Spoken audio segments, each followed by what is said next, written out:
नमस्कार। मनोभाव चैनल में आपका स्वागत है। क्या आप जानते हैं कि जगन्नाथपुरी की रसोई विश्व भर में सबसे विशाल रसोई के रूप में विख्यात है। आइए इसकी विशेषता के बारे में विस्तार से जानते हैं। जगन्नाथ मंदिर के प्रसाद को महाप्रसाद माना जाता है, जबकि अन्य तीर्थों के प्रसाद को सामान्यतः प्रसाद ही कहा जाता है। भगवान जगन्नाथ के प्रसाद को महाप्रसाद का स्वरूप महाप्रभु वल्लभाचार्य के द्वारा मिला है। कहते हैं, महाप्रभु वल्लभाचार्य की निष्ठा की परीक्षा लेने के लिए उनके एकादशी व्रत के दिन पुरी पहुंचने पर मंदिर में से ही किसी ने उन्हें प्रसाद दे दिया। महाप्रभु ने प्रसाद हाथ में लेकर स्तवन करते हुए दिन के बाद रात्रि भी बिता दी और अगले दिन द्वादशी को स्तवन की समाप्ति पर उस प्रसाद को ग्रहण किया, जिससे कि उस प्रसाद को महाप्रसाद का गौरव प्राप्त हुआ। जगन्नाथ मंदिर का एक सबसे बड़ा आकर्षण वहाँ की रसोई है। यह रसोई विश्व की सबसे बड़ी रसोई के रूप में विख्यात है। 172 साल पुराने इस मंदिर में 1 एकड़ में फैली 32 कमरों वाली इस विशाल रसोई में भगवान को चढ़ाए जाने वाले प्रसाद को तैयार करने के लिए 752 चूल्हे प्रयोग में लाए जाते हैं। इस रसोई में लगभग 500 रसोइये और उनके 300 सहयोगी काम करते हैं। ये सारा प्रसाद मिट्टी की जिन 700 हांडियों में पकाया जाता है, उन्हें अटका कहते हैं।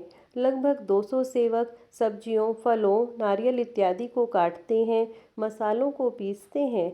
मान्यता है कि इस रसोई में जो भी भोग बनाया जाता है, वह पूरी तरह शाकाहारी होता है और उसका निर्माण माता लक्ष्मी की देखरेख में ही होता है। मीठे व्यंजन तैयार करने के लिए यहाँ शक्कर के स्थान पर अच्छे किस्म का गुड़ प्रयोग में लाया जाता है। आलू, टमाटर और फूल गोभी का प्रयोग मंदिर में नहीं होता। जो भी व्यंजन यहाँ तैयार किए जाते हैं, उनके जगन्नाथ वल्लभ लाडू, मातपुली जैसे कई अन्य नाम रखे जाते हैं। भोग में प्याज व लहसुन का प्रयोग निषिद्ध है। यहाँ रसोई के पास 2 कुएं हैं, जिन्हें गंगा व यमुना कहते हैं। केवल इनसे निकले पानी से ही भोग बनाया जाता है। इस रसोई में 56 प्रकार के भोगों का निर्माण किया जाता है।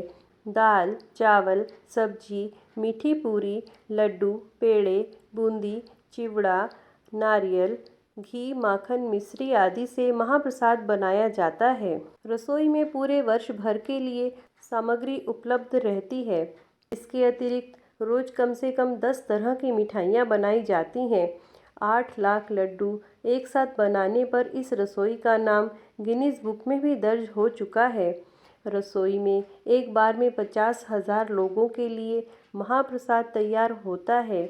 यहाँ प्रतिदिन 72 क्विंटल चावल पकाने का स्थान है।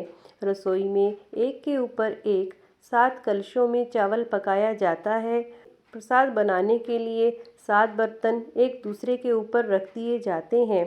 सबसे ऊपर रखे बर्तन में प्रसाद पहले पकता है और फिर नीचे की तरफ से एक के बाद एक प्रसाद पकता जाता है। प्रतिदिन नए बर्तन ही भोग बनाने के काम आते हैं। सर्वप्रथम भगवान को भोग लगाने के पश्चात भक्तों को प्रसाद दिया जाता है। भगवान श्री जगन्नाथ को दिन में 6 बार प्रसाद चढ़ता है। इस प्रसाद को अबधा कहते हैं, जिसे भगवान जगन्नाथ को निवेदित करने के बाद माता बिमला को निवेदित किया जाता है। तब वह प्रसाद महाप्रसाद बन जाता है। रथ यात्रा के दिन 1,14,000 लोग रसोई कार्यक्रम में तथा अन्य व्यवस्था में लगे होते हैं, जबकि 6,000 पुजारी पूजा विधि में कार्यरत रहते हैं। उड़ीसा में 10 दिनों तक चलने वाले इस राष्ट्रीय उत्सव में भाग लेने के लिए दुनिया के कोने कोने से लोग उत्साहपूर्वक उमड़ पड़ते हैं।